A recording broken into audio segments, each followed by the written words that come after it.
Society honors its living conformists and its dead troublemakers. No one has ever loved anyone the way everyone wants to be loved. The only courage that matters is the kind that gets you from one moment to the next. What you can't get out of, get into wholeheartedly. Learning too soon our limitations, we never learn our powers. Love unlocks doors and opens windows that weren't even there before. What you have become is the price you paid to get what you used to want. We are all born brave, trusting and greedy, and most of us remain greedy. There are so many things that we wish we had done yesterday, so few that we feel like doing today. No matter how brilliantly an idea is stated, we will not really be moved unless we have already half thought of it ourselves. Love is the silent saying and saying of a single name. Hope is the feeling we have that the feeling we have is not permanent. There are a handful of people whom money won't spoil, and we all count ourselves among them. When suffering comes, we yearn for some sign from God, forgetting we have just had one. A sense of humor is a major defense against minor troubles. For the happiest life, days should be rigorously planned, nights left open to chance. It's innocence when it charms us, ignorance when it doesn't.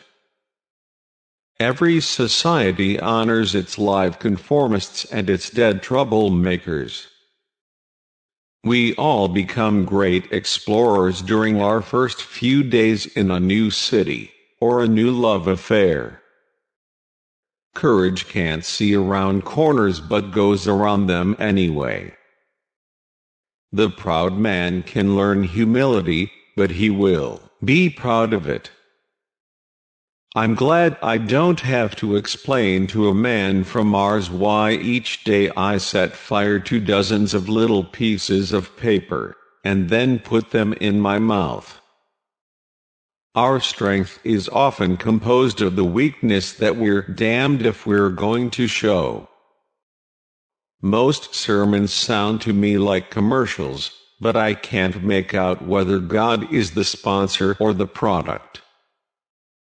A woman telling her true age is like a buyer confiding his final price to an Armenian rug dealer. The head never rules the heart, but just becomes its partner in crime. It's the most unhappy people who most fear change. No one really listens to anyone else, and if you try it for a while you'll see why. Many are saved from sin by being so inept at it. The young are generally full of revolt, and are often pretty revolting about it. Most of us become parents long before we have stopped being children. A successful marriage requires falling in love many times, always with the same person. If you are brave too often, people will come to expect it of you.